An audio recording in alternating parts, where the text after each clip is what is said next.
Hey, Chico, hey, man. hey, you're looking a little different today there, Marcus.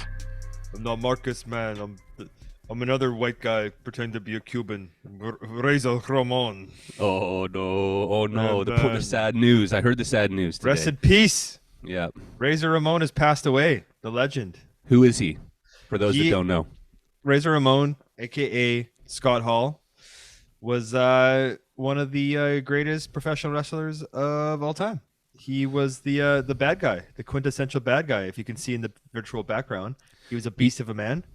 He goes all the way back, doesn't he? All the way back. 90s, early 90s? He started wrestling in the 80s. You know, he's one of those guys, but he hit it big in the early 90s as Razor Ramon, which he just had a fake Cuban accent, slicked his hair back, wore chains and his fucking toothpick, and he would fucking flick his toothpick at dudes as one of his fucking bad guy moves. Yeah. And it was the he fucking was shit, greasy. dude. He was greasy, but people who didn't love Razor Ramon? He was a fucking heartless, soulless person, probably. Yeah, exactly. And then he was he was one of the guys who told you to suck it in the late 90s as member of the NWO. We all remember and loved that. We loved that. Yeah, exactly. And if anybody has seen the Oscar-winning movie The Wrestler, that basically Mickey Rourke based his character off of Razor Ramon.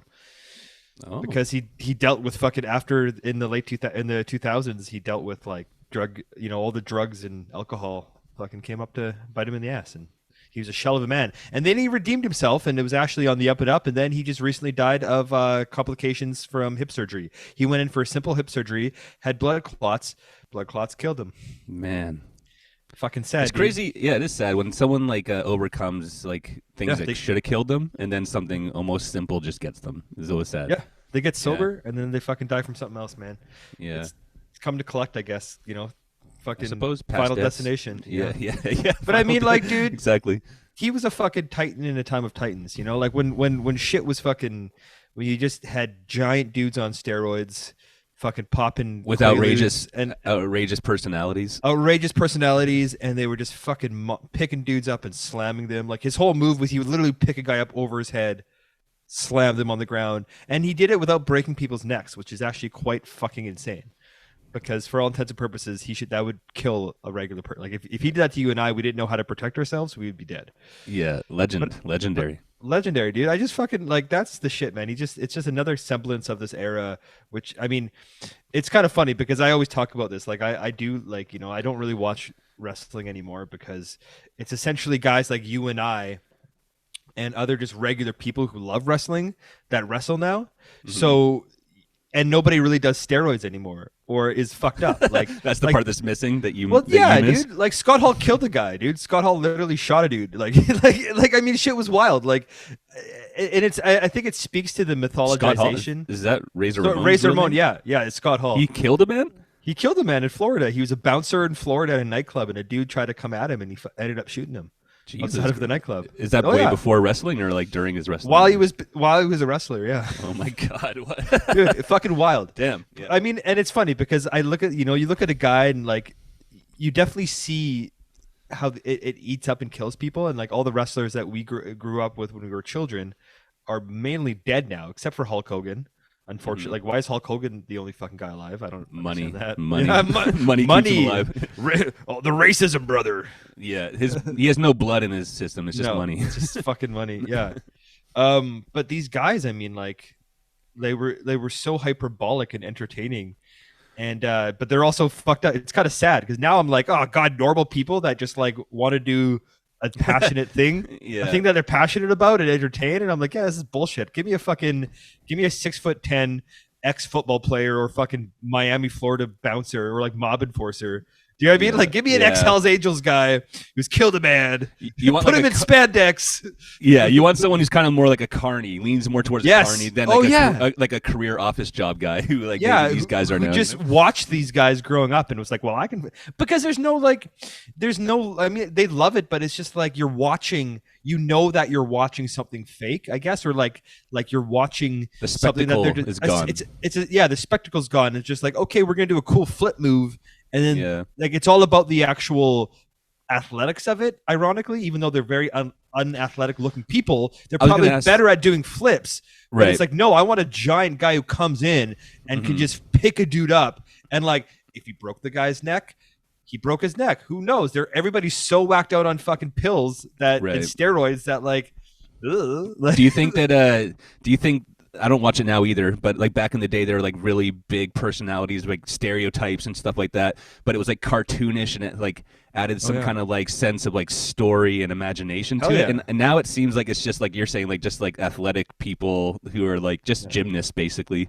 Yeah. And do they even have outrageous personalities, or are they fewer and farther between now? They do, but it's just hard. Everybody's kind of the same. It's all been done, right? And it's like it's hard to see. Like it's hard to everybody's the kind of same.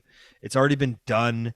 Even if they have outrageous personalities, it's like, well, we know you're familiar territory. Like these guys go home and collect Star Wars figurines, right? They don't go they don't go to do speed, go to a strip car. Yeah, exactly. They're not railing amphetamines after a gig, going to a strip club in rural Arkansas and then driving fucking 10 hours to fucking Texas. Do you know what I mean? And it's fucked because I know that's bad. And I was just going to say they're not broken people anymore, so I'm not interested. Exactly. Yeah, exactly. Like I went and saw Jake the Snake, another legend, like in this, Jake the Snake, brother, big creepy guy with mullet, And then you watch, if you ever seen Beyond the Mat, which I highly fucking recommend, Beyond the Mat, it's on Netflix. Documentary. Jake the Snake is literally like smoking crack in a hotel room, and there's like one scene where The Rock is like hitting Mankind, fucking hell yeah. With like 10 unprotected headshots with a chair, like hard, because nobody knew, right? It was 1997, like, or 1998, like nobody. They didn't care either. Like, this isn't a good idea. Yeah. So and then the documentaries are filmed. The documentary guys are filming Mankind's family, like, and they're like crying. I remember that shit. Yeah, I remember that. That's kind of brutal. Well, that's the thing. It's like it was a lawless world back then, almost, where it's like anything could go. Oh yeah, and now it's now it's like supreme entertainment. It's like near the top. It's more accepted, so it's gonna change. Like in the States, it was run like fucking mobs, right? You had like a guy from Kansas being like, "This is my territory," and like and guys from Texas and guys from New York, and like, which was WWF. And then you go to Japan and it's literally run by the Yakuza. Like, do you know what I mean? Like it's. I'm almost surprised that film's not like that. Yeah, because I find that film is pretty like rickety, like weird carny lifestyle too, and it's like so like not really looked at, like. It's like, so, dude, it's so greasy. Yeah, it's hella greasy. I'm surprised it's not straight up run by the mob. Maybe in Montreal it is. Yeah, we always make jokes about fucking the production managers being dicks because they have a producer who flies in. Who the producer owns money to like the Armenians or the fucking. Yeah, you know what I mean? Like that's like you got to finish this fucking movie so I can pay these guys off. Yeah, exactly. Like it's probably like that. You know what I mean? Yeah. Like these, because like like the way that decisions get made, on film sets, and where it's like the trickle down. You're like, oh man, our bosses are fucking psychopaths. Yeah, that's just that's the world we choose to inhabit, though. That's they're like, and same with the wrestlers, Yeah, like same with the wrestlers, same with the musicians, right? For the glory, yeah, that too. We mythologize Biggie and Tupac and rappers who get shot. 50 Biggie and Tupac and rappers who got shot. Thank you. 50 Cent. His whole thing was I got shot like 20 times or whatever bullshit. Yeah. I think in North America we definitely mythologize, like an artist can't just we don't separate the art from the artist. I think that's a bullshit argument when people are like, well, Michael Jackson was a molester, but you got to separate the art from the artist. Like, that's bullshit. We incorporate the person's livelihood into the artist, and that's what makes them so popular. Because if Tupac was a fucking if he grew up fucking and went to like Ivy League school and had loving parents, and you know what I mean, and like and knew his dad, and like and didn't have to suffer, we wouldn't fucking give a shit, even if he was very talented. Do you know what I mean? Oh, you think that plays a big role in it? It plays a huge role, especially in music, especially in hip hop. Well, it kind of creates like a story, I suppose. Yeah. Like there's a character with the whole past and shit. I mean, you see guys now. I mean, the whole like the 6ix9ine thing, right? Look at Tekashi 6ix9ine. He did that. He created that mythology for himself. Suffered the consequences, unfortunately. But like, we kind of do that, right? Like you go on Instagram and there's like, these guys who are some of the top selling artists globally are like beefing with some fucking dude in Atlanta or Chicago or Florida, and it's like, bro, secure your bag. Like, why are you getting shot right now? Like Little Dirt, fucking XXXTentacion, and Little Dirk and Quando Rondo are beefing, and you're like, you guys should just be making fucking 6-7 figures and shut the fuck up and stop shooting each other. I know you're 22. Shit. Even the baby, right? The baby is always doing fucking dumb shit and beating people up and shooting people, and you're like, it's gonna fucking like, dude. Well, but we like that though, right? We're like, that's more exciting. Pooh Shicey's in jail right now, dude. Pooh Shicey's in jail, and then we fucking shit on like Little TK and or Little Tekka and all these guys who are like fake gangsters. But it's like, you know what? It's better that these guys are it's better that these guys are fake gangsters in a lot of ways because they're not fucking murdering each other. Like, you know what I mean? Like, that's we need more Razor Ramon types in there, Dude, it should be more like wrestling. It gets like right to the edge of being real and violent, but then like gets pulled back into like fantasy. You know what I mean? Like, the older I get, exactly. The older I get, the more I support fake gangsters because I'm tired of seeing fucking rappers get killed and die when they're like 22. It sucks. It like actually sucks. Like, it happens more often than you think. We're old heads. Yeah. We're old heads, and like we've seen we grew up with the fucking big. I was a child when. Know your history, bro, so you don't repeat it, bro. But no, yeah, but I think we perpetuate because we're like, I think that's a cultural thing, is what I'm saying, right? I think that we're like, even our actors, this guy or rock stars, they fucking did this, they did that. The art is almost secondary. It's like their mythology of a person. They're like this crazy hyperbolic folk hero. It's like a folk hero, right? Like a Robin Hood or a fucking Paul Bunyan or a Blackbeard or a Captain Morgan. Or Captain Morgan's a rum guy, but you know what I'm saying? Yeah, he's real. He's Captain real to Crunch, like Captain I see him Crunch, every dog. night. Yeah. But at the same time, I mean, fuck, man, I can't watch shit that's not. Like, these wrestlers are corny. Music, sure, but these wrestlers are corny now, man. Like, well, just go fight. Now I'm just kind of like, well, just now that we know wrestling, you're like, I'll just go fake, in the street and fight someone myself. Let's go fight. I'm just gonna put somebody's in Razor's Edge. No, just like, I think that's why people have almost switched to MMA and boxing. It's like, well, that's real. Now we know it's real. Like, it's and those guys fantasy, are taking. They don't care about the fantasy anymore. They just like, I want the real fighting. Yeah, and I think that guys like Conor McGregor and all these guys, like Conor McGregor is essentially just Ric Flair in real life. You know what I mean? Mm-hmm. Like, they're like the popular MMA guys are they take characters from wrestling. That's what I'm saying. To me, they're actually taking from the wrestling book than they are more the UFC one. They're like kind of mixing the two. It's cyclical because all the wrestling guys took it from Muhammad Ali. Cassius Clay, they literally they saw Cassius Clay and they're like, we're gonna do that, and they blew up because I mean, look at fucking Cassius Clay, bro. One of the greatest boxers of all time, but like his personality made him fucking unbelievable. Yeah. Like, he wasn't so much better than his peers. He wasn't so much better than fucking Fraser. He just made a personality out of himself. Exactly. That's what people do now, just to like even get like noticed in this world at this point. You know what I mean? So it's like in some ways it makes sense because it's like entertainment, and we are like consumers for entertainment. So you need to have like an angle or a storyline. That's like, I don't know where it becomes paradoxical, where it's like, are we the ones who made them be more crazy because we feed off that, or did they make it crazy and then we just enjoyed it and then they just did it more? You know what I mean? Like, it's probably like a mix of the two, but dude, it's I kind of don't really like. I like almost like the Kendrick type, where it's like they make great art, drop it, and then disappear. I kind of like that vibe these days more, because then it's like, then that's truly, you could just absorb the art for what it is, and then you don't have to like get sucked into like the clown show of their personality. Do you know what I mean? Yeah. I agree, bro. It's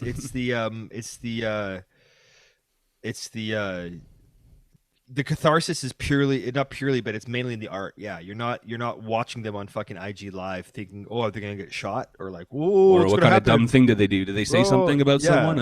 It's actually the art. I agree. Yeah, I agree. Take that for note, Kanye. Poor Kanye. Calm down, poor Kanye. Get out of here, Kanye. Kanye's like doing right now the classic like toxic ex-boyfriend shit, which kind of sucks because it's like he's just can't. I mean, it's his wife, I guess. It's not even a boyfriend scenario. It's like actually his wife with kids. Maybe it's like complicated, but it's just like kind of sad to watch him do all the bad things that people do when they get into like a bad breakup. You know what I mean? Yeah. And on the public scale that he's on, like a global superstar like him, like he's got to stop or walk away or something. But I don't think he can, dude. I think he's created. That's part of the Kanye trajectory, is that he's kind of burned out his inner self, now he's all ego. Like, his inner self is id, and is like his They have fused. into Yeah, one, I think being. he's just put so much into being so big and so famous and powerful Yeah. that the actual Kanye that used to be, I don't think really, or it's like a little just fucking little embryo floating Do you inside him. Do you think that he's so messed up about this because he probably considers Kim Kardashian his soulmate? I wish that was true. Like some kind of deeper level of like connection, and he's like, it's not, we shouldn't be apart kind of thing.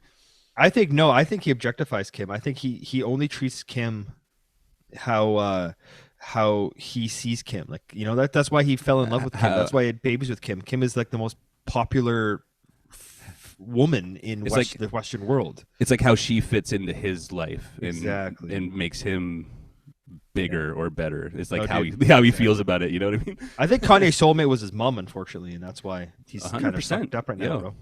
What a Yeah. weird, but soulmates are weird. Soulmates are a weird vibe, bro. I know. Well, I was thinking about this recently, like the idea of soulmates being like mostly centered around love and love angles. It's like you and I are soulmates, man. It's like Yes, people brother. you meet and connect with deeply and will know each other for a long time as a soulmate. Yes. It's not exclusively love situation. So it's kind of strange how it's just been like isolated to like love, and then also being like there's only one or some shit, you know? Yeah. Well, and we did perform that satanic blood ritual to like bind our souls, to That's bind our true. souls together. Your blood is in my veins. Dude, imagine, yeah, like that's a weird thing with soulmates. Imagine if you fucking, what if I sold my soul and then I was like, I want riches and fame, and then you showed up and you're like, dude, or like half of it went to you, like we got divorced, and I'm like, well, half of what you sold your soul for has to go to your soulmates. Yeah. In the He's your mate. contract. And then if you have like more than one soulmate, then it's like getting cut up into thirds and shit. And fourths. Exactly. You're like, I sell my soul for fame, and then like, but you didn't really know about it, so you just end up being like my tour manager. You're like, fuck, this sucks. This is my new life. Yeah. This is my life. And then you just get the tiniest cut. You're like, this wasn't worth it. Yeah. Why did I do this? Yo, if you sell your soul to the devil, can you buy it back? And I'm sure it comes at a great price, but there has to be a price. You could trick the devil. You could trick the devil, dude. But then If it's you- like, but then the thing is like, like that. See, this is why Christianity's fucking dumb, and this shit is stupid, because if you sold your soul and then got it back, but if you're just dealing with the devil anyways, doesn't that make you evil? Like, how do you find redemption in dealing? Why would you sell your soul if you knew hell existed and you're like, I want ill-gotten gains for a very brief period of time, and then Or an an eternity of yeah, then I pain get and torture. eternal damnation. Great Yeah, deal. yeah. I know. Great deal. That's the art of the deal. I think that's what's in Trump's book, The Art of the Deal. Yeah. Sell my soul. Yeah. Short-term gain for eternal damnation. It's worth it. I don't even believe in hell. What is hell? Hell is a Democratic National Convention. Yeah, I believe in nothing. I believe in nothing. I see. I tricked the devil. I'm actually a nihilist. Yeah. I don't. Exactly. So that's the art of the deal. You gotta trick the Believe devil. in nothing. Yeah, Yeah, believe in nothing. The art. Yeah, I know. What a weird. I know, because when I was a kid, I was like, "Oh my god, you sold your soul to the devil." Yo, yeah. If the devil shows up, if you're walking down the road and you're like, "Man, my violin broke," you're like, "Oh, I need this," and the devil shows up, Yeah. you're like, "Get the fuck out of here!" Like, Or why? or you like go to take a lick of your ice cream and it falls off the cone and you're like, oh, I want another one, and then poof, he's like, yeah, I can make that happen. Yeah, It's like, oh, is it worth it? I just really wanted to try that. yeah. If there's confirmation of a fucking eternally evil presence that sole purpose is to like divert your soul from salvation to eternal damnation, like, and if that shit appears, fucking tell it to walk. Yeah. What if it's like super charismatic, like a Scott Hall type?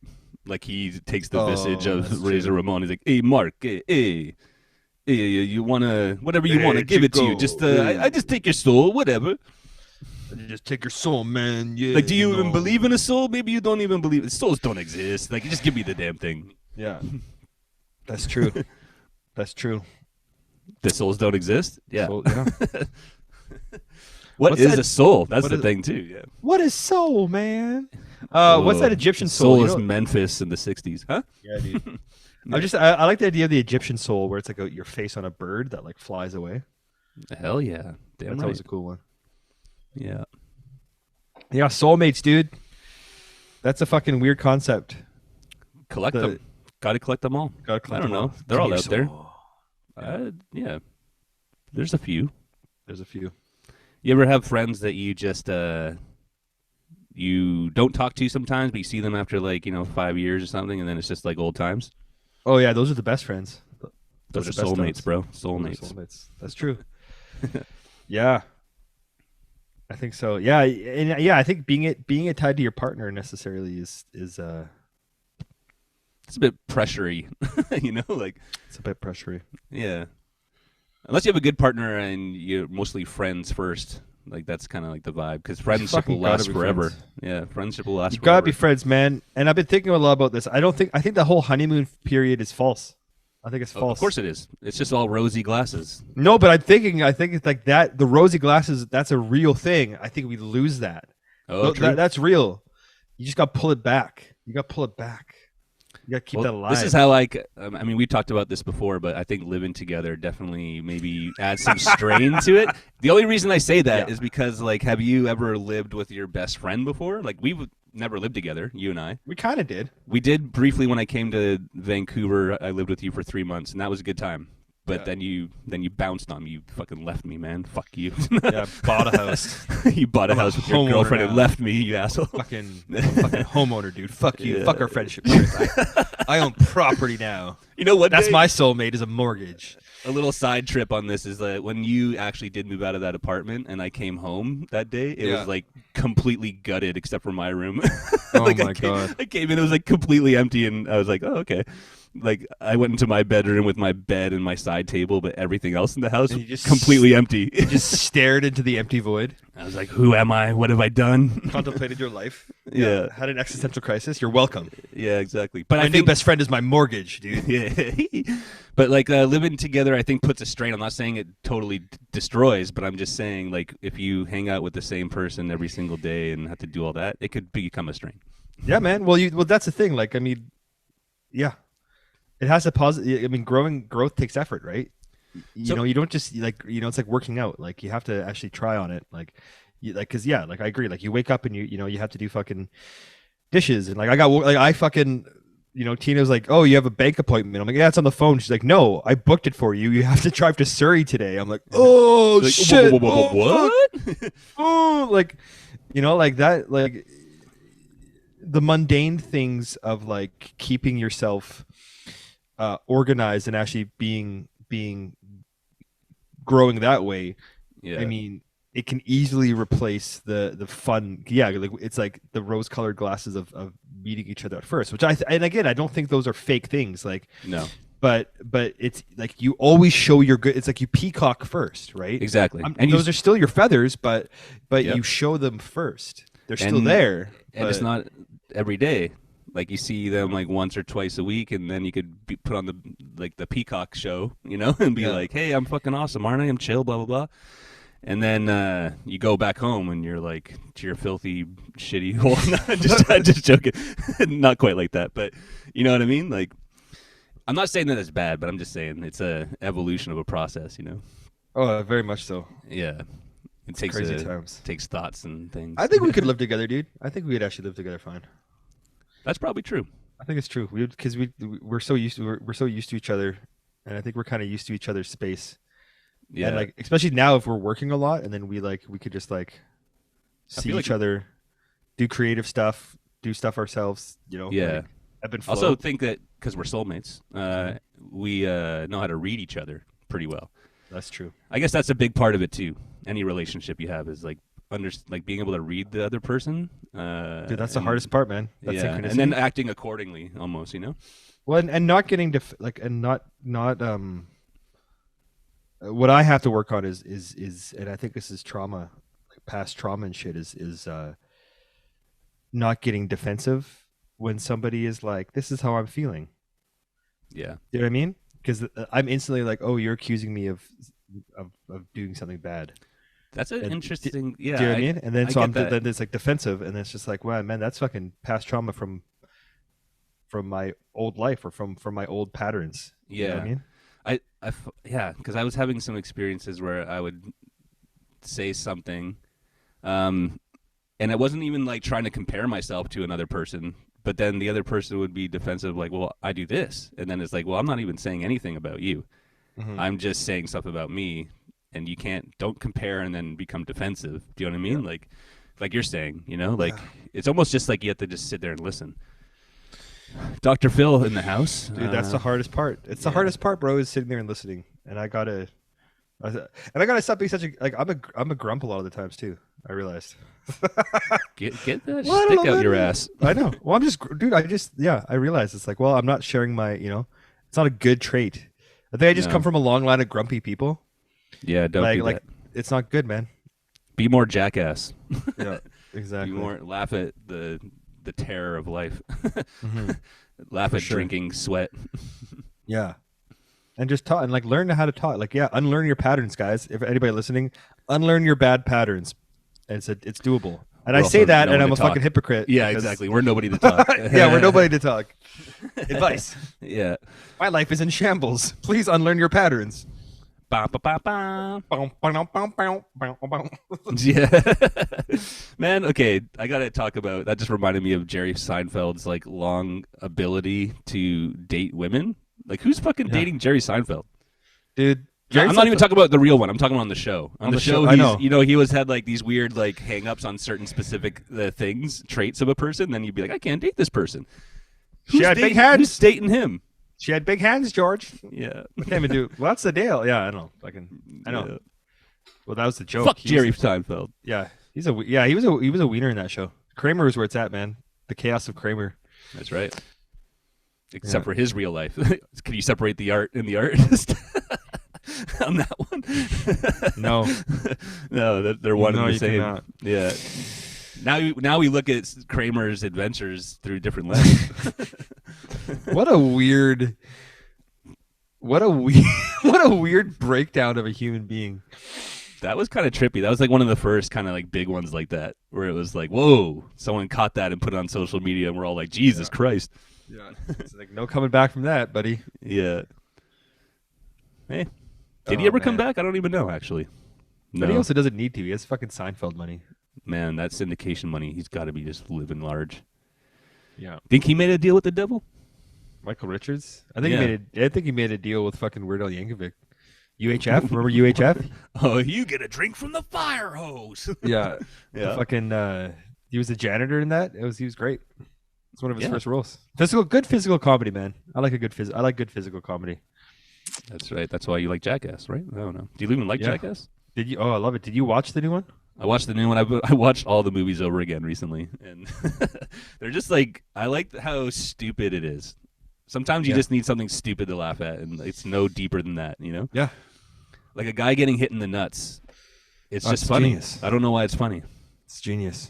It's funny that these guys keep allowing themselves to get their nuts hurt over and over again, like some kind of like sadist kind of shit, like or masochist type. Well, dude, remember like the milk crate challenge that just happened last year? Dude, people are like breaking their backs and shit. They're like falling on their side. It was hilarious. So yeah. I'm like, that person is probably irreversibly disabled physically. Yeah. They do it so we don't have to. Exactly. They do it so we don't have to. Yeah. I know. It's like kind of watching any artist, like Dude, someone it's such who a fine paints line. or plays a guitar amazingly. It's like, I can't do that, but I appreciate that you do it. I don't want my nuts kicked. I don't want. Who's that UFC champion? I don't know where he's even from. The last thing we saw. Oh, and you got like kicked to the nuts? No, the UFC champion. What's that guy's name? Which one? What does he look like? Gozu or some shit like that. I can't Francis remember Ngannou? Ngannou, yeah. That guy punches a dude in the nuts in the new one. Like the full Jesus. force of that guy's punch. guy? Yeah. Isn't that crazy? Holy fuck. But that's what I'm saying. These The guys, one guy you never want to be punched with? No. By? And that guy and the same dude gets a slap shot into the balls too, like by some like NHL player. So anyway, I'm just saying these motherfuckers are doing it so we don't have to. Yeah. They're doing it for our entertainment. Exactly. They're the ones fighting lions in the Coliseum. You know what I'm saying? They deserve our respect. Absolutely. And there's nothing funnier than somebody hurting themselves almost to a point of like no return. You know what I mean? Yeah, It's like that yeah. fine line where like, because it's hilarious, but you're like, as long as you're not Actually, irreversibly disabled or traumatized from it, but Exactly. like almost there, hilarious. It's like that. You know what I mean? Yeah. If somebody almost dies but doesn't die. Yeah, exactly. Ooh, the sweet spot. What I like about that whole gang too is that like all that kind of shit happens and then everyone's just laughing about it. Even the guy who got his nuts punched is just like, this is hilarious, and he's just like throwing up and shit. Yeah. And you're just like, you guys got good attitudes, you know? Like that's the kind of shit I want to see. They must have terrible life insurance. Non-existent. Non-existent life insurance. They're probably fucking soulmates for sure. Yeah. You can't do that kind of stuff without being a mate of the soul, you know? I like the physical stuff. I find is funnier than the gross stuff. When they do the gross gags, like Steve-O is like, Yeah, always always throw it up. puking. Oh, it's Well, disgusting. they did one on like I can't remember which. I think it was the third movie where they had like the Preston the big fat guy in like a plastic suit that collected sweat, and he was on a treadmill. Then he sweated a bunch, and then they collected the sweat into a little cup, and then Steve-O drank it and like shot it, and then he's just like puking. It's so gross. Yeah, he always did like the nasty shit, the clearly nasty shit. Steve-O, yeah.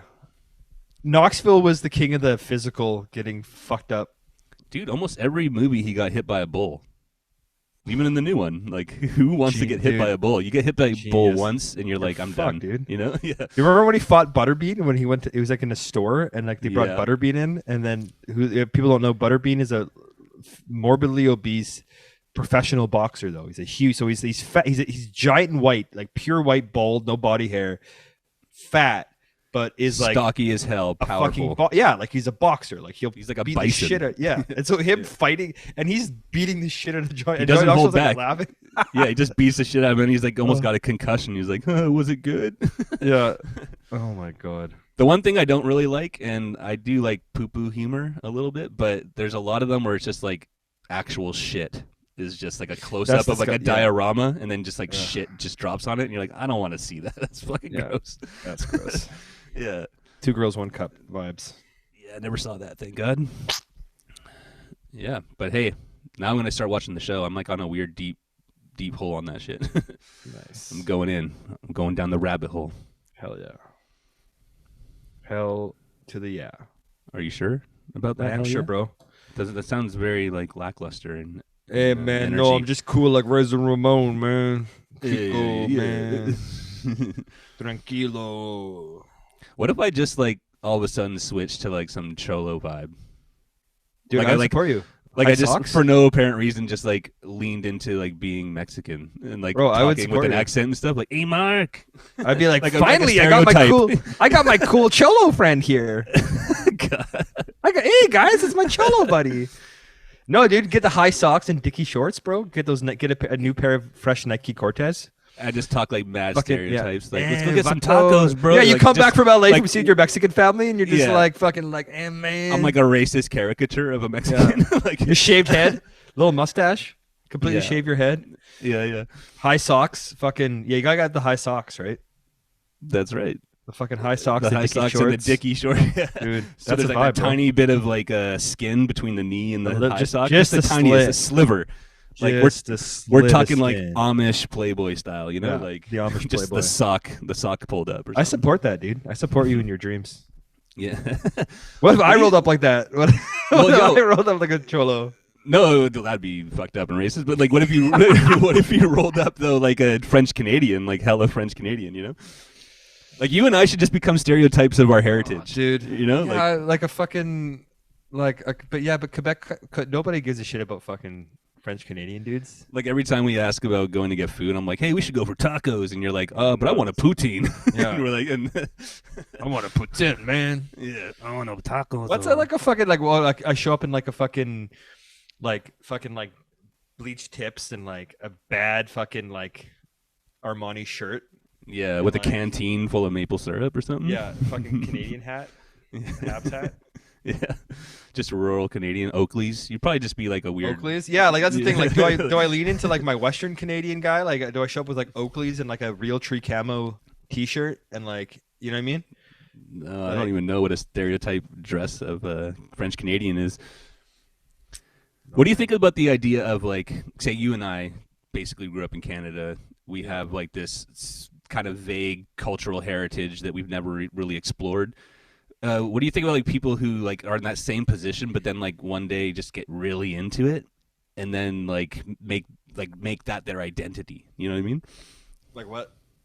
Well, like for instance, what I just said, like say like in my early 20s or mid 20s, I'm like, you know what, I'm interested in my Mexican heritage, and I start like investigating it, and I start like learning about it, and then really like all my like stuff in my house is like Mexican art now all of a sudden, you know, and then I'm like out there talking about the plight of like Mexicans, you know, like Plight of the brown man. Yeah, wouldn't that be weird? I think that'd be kind of weird a little it'd bit. be weird. I'd support you though, dude, as long as it was for a righteous cause. Yeah, Turtle Island, man. Turtle Island, brother. Yeah. I support that. Okay, maybe I'm gonna do that then. I'm coming at you. Yeah, dude. We'll be like the new Cheech and Chong. From 2 different cultures. Yeah, I'm into that. Sure, why not? Yeah. do it. Word. Or we should just be each other's.